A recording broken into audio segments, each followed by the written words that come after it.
أعوذ بالله من الشيطان الرجيم بسم الله الرحمن الرحيم الحمد لله رب العالمين والصلاة والسلام على سيدنا ونبينا أبي القاسم المصطفى محمد اللهم صل على محمد وآل محمد وعجل فرجه وعلى أهل بيته الطيبين الطاهرين واللعنة الدائم على أعدائهم أجمعين من الآن إلى قيام يوم الدين. For the love of our beloved Prophet and his beloved progeny, please recite a second loud salawat. Allahumma salli ala Muhammad wa ala Muhammad wa ajil farajahum. For the hastening in the return of our beloved 12th Imam, a third final loud salawat. Allahumma salli ala Muhammad wa ala Muhammad wa ajil farajahum. Inshallah, tonight we will continue with Khutbah al-Muttaqin that we were discussing. We started this discussion before last week, in which Ali ibn Abi Talib describes to his companion Hammam the different characteristics of those who are pious, the true believers in the eyes of Amirul Mu'mineen. And of course, these days that we are going through is one of the dates that's also mentioned for the Shahada of our beloved 9th Imam, Imam al-Jawad, salawatullahi alayhi. So inshallah, as we bring the program to an end, the lecture portion at least, inshallah, we will commemorate the Shahada of our beloved Imam with a short masa'ib as well. I was so busy preparing for tonight's program that I forgot to wear the appropriate attire. I should be wearing something dark, but you will forgive me for that. Inshallah, we'll continue. We ended here. Ali ibn Abi Talib was describing for his companion Hammam. He said, فَالْمُتَّقُونَ فِيهَا هُمْ أَهْلُ الْفَضَائِلِ. These pious servants of Allah, these true believers, as we have given the title to them, they're the type that have virtues with them. The more you get to know them, the more you spend time with them, the more you actually want to be around them. Some people, the more you get to know them, the more you want to distance yourself from them. Sometimes, no, it's the opposite of that. The more you get to know someone, you say, I want to spend more time with you. And your bond becomes stronger. And the friendship becomes even stronger. And you start to trust this person even more than you trusted him before. We said the Muttaqun, the pious servants of Allah, they are not necessarily famous individuals. But if there is an opportunity for you to get to be able to know them, like you run into them somewhere, or you happen to work with them, for example, or they happen to be your relative where you're spending time with them, their character will draw you closer to them. And I said this last time as well, I will re-emphasize this as well today, that if you and I, as individuals who attend these programs, at the end of the day, we say we are practicing individuals. Yes, we call ourselves Muslims, we call ourselves individuals who are trying to be pious at the very least. This is one of the most important litmus tests that you can put yourself through. Is my character the type of character when people get to know me, they want to spend more time with me? Or is it the opposite? No. I have friends, they get to know me, after 6 months, a year, they don't want to spend time with me anymore. Yes? This is one of those litmus tests that we have in Quran and Hadith. Then he moves on to the next line. He says, the first characteristic that Ali ibn Abi Talib points out about these individuals, in particular, outside of the idea that they are people of virtues, yes? What are these virtues that these individuals have? This is the first one. It is such an important one as well. He says, these individuals, mantiquhum as-sawab.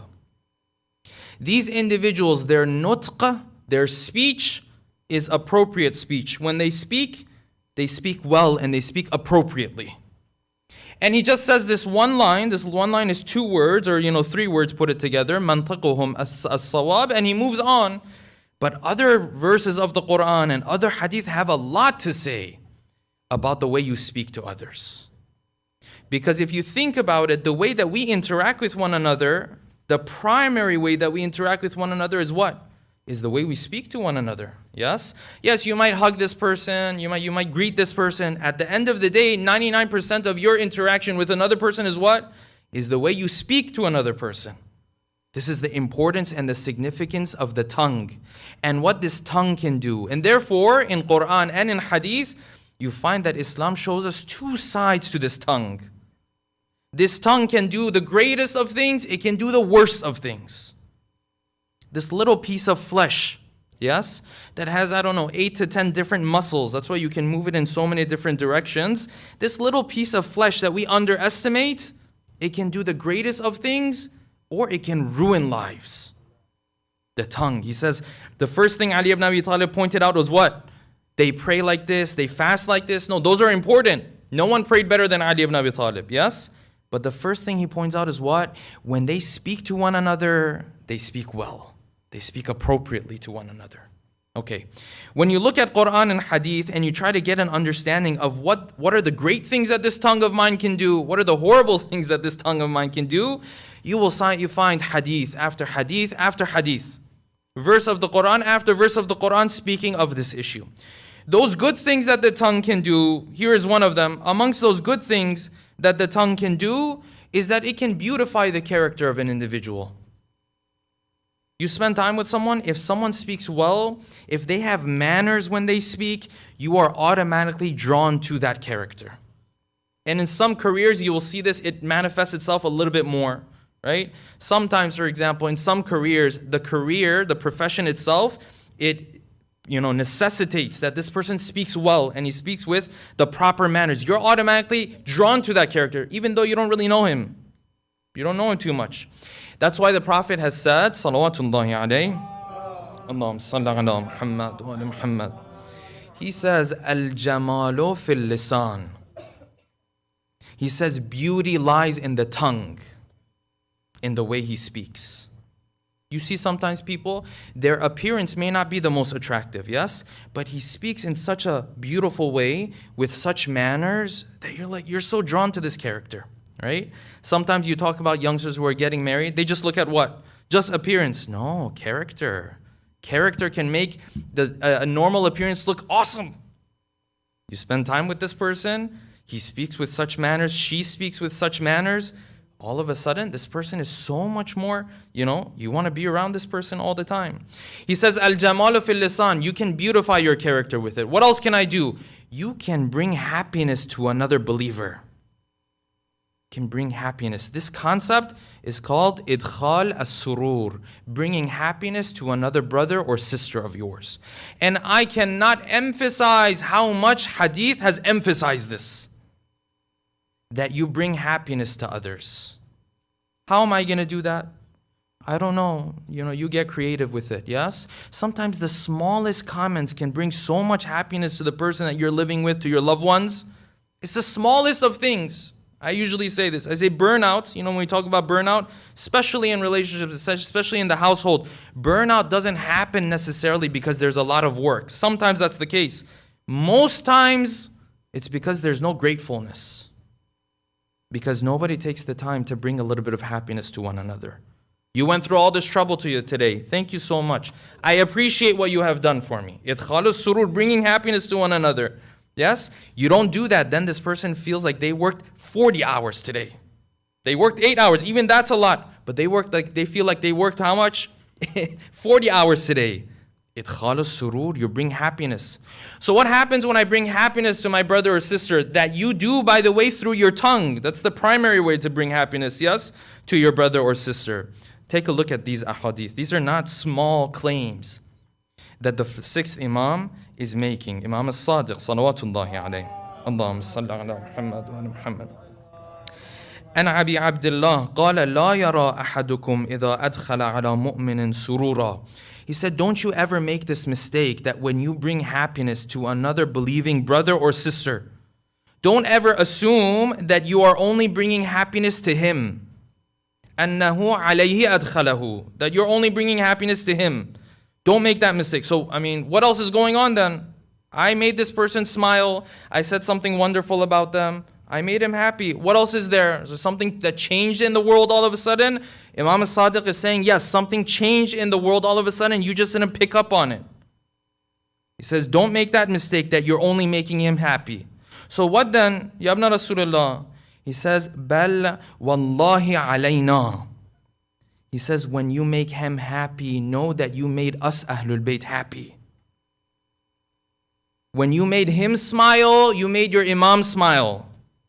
There's a lot that's going on when you bring happiness to another person, yes? He says, don't make that mistake. You just saw him smile. No, he smiled because of his smile, we smiled. And then he says, Wallah ala Rasulillah. And you brought happiness to the heart of the Prophet as well. Imagine If I live life with this perspective, that small comment that I make in the morning, yes, good morning, I hope you have a great day. Whatever it is in your own context, for someone else it might be something else, right? These are just examples we give. Imagine if you said that and you were saying good morning to the Prophet. Changes your perspective altogether. He said you are bringing this happiness also to the Prophet as well. And then in another hadith, Imam Sadiq describes for us what happens to a believer on the day of judgment, because in this world he brought happiness to the heart of another person.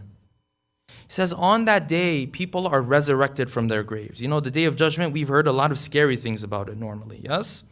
It is scary for some people. For some people, it's not scary. This person who brings happiness to the heart of his brother or sister, it's not like that for him. The hadith says, إِذَا بَعَثَ اللَّهُ الْمُؤْمِنَ مِنْ قَبْرِهِ. When Allah subhanahu wa ta'ala raises this believer from the grave. And it's the day of resurrection. You've heard maybe on the day of resurrection, Yawmul Qiyamah, everyone is worried about themselves, yes? There's no one to worry about you. This is the way we've been taught about the day of judgment. It's scary. Everyone is running about their own thing. Relatives don't care about one another. All the connections you had don't work here anymore, and so on and so forth, yes? But then if you are the type of person who brought happiness to others, things are a little different. He says he will raise the mu'min from his grave.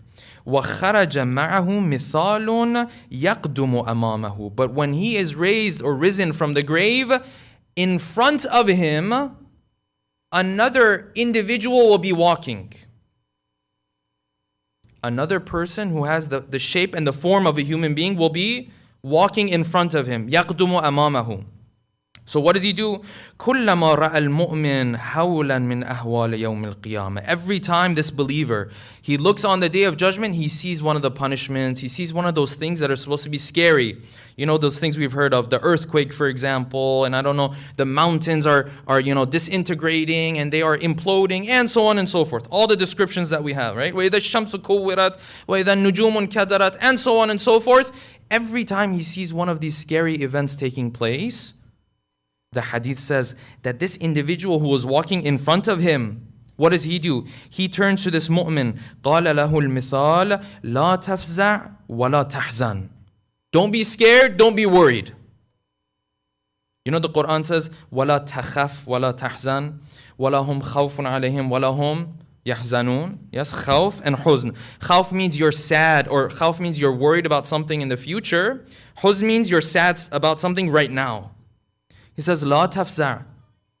Don't be sad. Wala tahsan. And don't worry about anything either. We'll take care of it for you.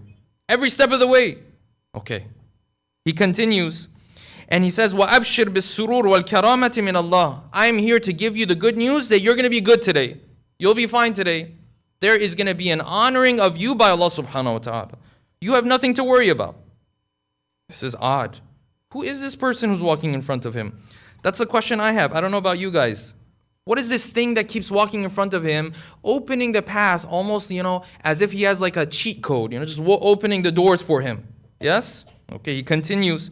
حَتَّى يَقِفَ بَيْنَ يَدَيِ اللَّهِ عَزَّ وَالْجَلَ. Until he comes to that point where they have to actually do the accounting of his own deeds. So that's the most critical part. Now you're getting to the point where you're standing in front of the judge. Standing in front of Allah subhanahu wa ta'ala. So what happens in that moment? فَيُحَاسِبُهُ حِسَابًا يَسِيرًا. But Allah subhanahu wa ta'ala does His judgment very easily, quickly. Sometimes you want to meet with someone who's supposed to check your documents, right? If the interview takes a long time, what do you say? It was very difficult. He went through everything. If he wraps it up in 5 minutes, it's like, this was wonderful. This is what hisaban yasira means. He takes a look, he says, yeah, you seem to be good to go. Oh, all this, my whole life, they said the day of judgment, they get all into the details. Not everybody. Some people have hisaban yasira. Goes very easy for them. Okay. So he gets through this part of the trip as well, so to speak, or he gets through this part of Qiyamah as well. وَيَأْمُرُ بِهِ إِلَى الْجَنَّةِ. And he is commanded that you are to now enter into heaven. So he's entering into heaven. right? وَالْمِثَالُ أَمَامَهُ فَيَقُولُ لَهُ الْمُؤْمِنُ يَرْحَمَكَ اللَّهُ. At this point, this mu'min, now he's done. He turns to this mithal and he says, may Allah have mercy on you. You know, like, how great are you? خَرَجْتَ مَعِي. You left my grave with me. You were there with me every step of the way. You told me I would do well. And I did well. The judgment went so easily. You know, the interview went so easily. And he has one question. He says, Man ant? Who are you? You never introduce yourself. Who are you that you're walking in front of me? You open the doors for me so easily. Take a look at what this other individual says. He says, فَيَقُولُ. He responds, أَنَا السُّرُورُ الَّذِي كُنْتَ أَدْخَلْتَ عَلَىٰ أَخِيكَ الْمُؤْمِنِ. I'm that happiness that you brought to the heart of your brother or sister. You remember that time when he was stuck? You remember that time when you made that short comment and you brought a smile to his face? You remember that time he was sad, but you sat and you heard his pain and you acknowledged it and you comforted him. I'm that happiness that you brought to the heart of your brother. This is what I can do for you on the day of judgment. Yes? He says, I am that happiness في الدنيا. خلقني الله عز وجل منه لأبشرك. Allah subhanahu wa ta'ala, from that deed of yours, created me just so that I could be here on a day like this, so that I could give you glad tidings after good news, as you're walking through this difficult path on the day of judgment. Some people, they use their tongue for this type of stuff. Then there are people who use their tongue for the opposites. This is the scary part. And hadith says that Allah subhanahu wa ta'ala punishes no part of the body the way He punishes the tongue. And the hadith says, responds on behalf of the tongue, almost as if the tongue is alive by itself, yes? And we know our limbs are alive, in fact, because the Quran says on that day, they respond on behalf of people. So the hadith says on that day, this tongue, he raises objection, concern to Allah subhanahu wa ta'ala. Ya Allah, why is this?